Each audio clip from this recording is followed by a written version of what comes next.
We've spent the last 2 video lectures learning about process groups. We're now going to turn our attention to different types of groups you're going to lead as a counselor.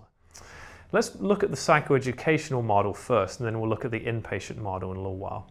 The focus of psychoeducation is to impart information. Okay? So in other words, you go to a group and you have, let's say, depression, and the group is about psychoeducation around depression. What is it? How do people develop it? How do people manage it? So that's all information that you'd receive through the process of this group.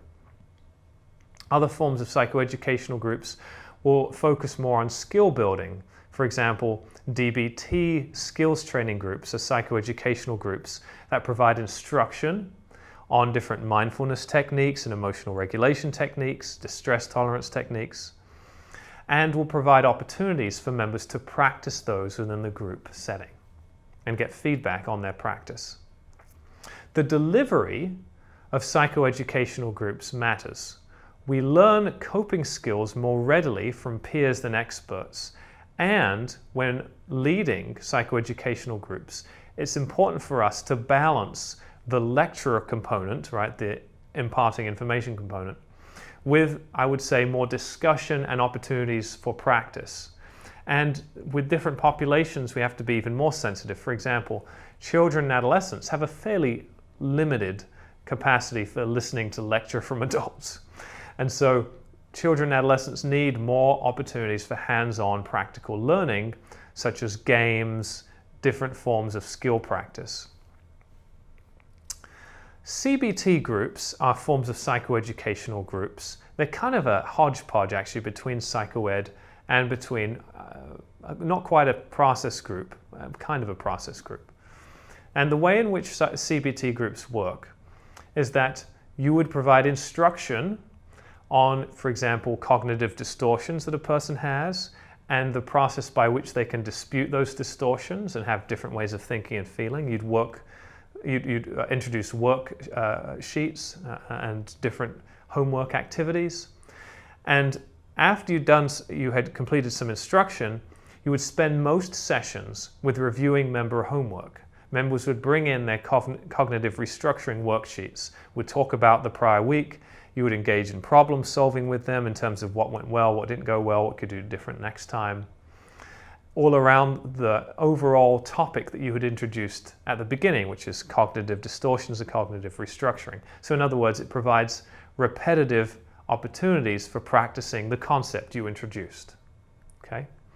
The way in which they're somewhat process group related is that the group does have discussions with each other and does give feedback. Though it's much more structured than a process group, the feedback is only about the homework. I'm going to talk next about inpatient process groups, which are quite a different animal than the long-term outpatient process group you've learned about thus far. I have to introduce the inpatient setting to explain why these groups are a little different. The effectiveness of group therapy in inpatient settings, which, by the way, along with school settings, are the most common form of group settings in mental health. In other words, if you're in an inpatient setting, you're almost guaranteed to receive group therapy. If you're in a school setting and you're receiving some form of mental health service, it's pretty typical you'd receive some form of small group work. And that's not always the case, but often is. So because group therapy is so common, it's worth looking at how to do this effectively. Now, effectiveness is dependent on administrative backing in inpatient settings, meaning, is the culture within the inpatient setting one of treatment, so we take group work seriously, we take individual and family therapy seriously, or is it one of warehousing, whereby we're more focused on getting a person stabilized on medication and then eventually discharging them, rather than on working through these deeper issues? There is one problem that is persistent in inpatient care, regardless of administrative backing, and that is rapid turnover. Because of short length of stay, membership is rarely stable, and the life of the group is often, therefore, a single session, because the same members are not present from group to group to group. They often change even within a single day. So you have to always view the group as a single session and therefore be more active as a leader and structure the group a little differently. You have to create goals that are achievable, and the way that you do that is at the very beginning of the group you have each member set a goal that is typically related to their interactions with other group members within the setting.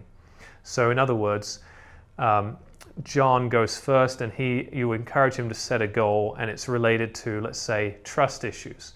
You would ask John to clarify it and say, which member of group today would you like to trust more by the end of group today, John?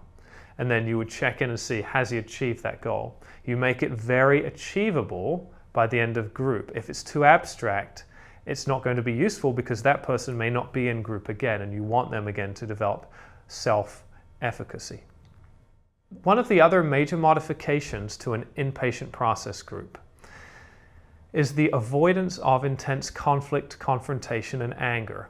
You don't need to have as intense a conflict stage in an inpatient setting. Everyone needs to feel safe in that setting, and conflicts do need to be managed versus worked through. And that concludes our learning about different types of groups. We learned about task groups, support groups, and we also learned about psychoeducational groups and process groups in an inpatient setting.